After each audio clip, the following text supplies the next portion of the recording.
Hello, my name is Noëlle Michel. I'm from France and I'm part of the exchange program between École Bulle and Arts College of Design. The exchange program will really help me for the future in my courses at École Bulle. For the future design I've planned to do, we've learned a lot about carved stone in the carved stone workshop, but also stone cutting workshop, polishing stone workshop and enameling workshop that will help me to do more design at École Bulle, as we have to manufacture it all by ourselves. Now I will be able to design and draw more detailed jewelry that will help me to do more detailed project, more difficult project also, and help me to grow during this 3-year course in France.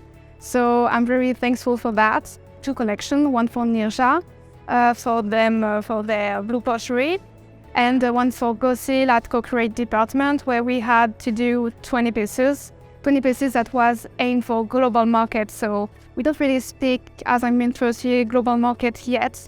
And being able to do it for first year during an exchange program is really professionalizing, really helpful, and will help me to do more design, to aim better my clients for the future. We really liked it, we really enjoyed it. Thank you.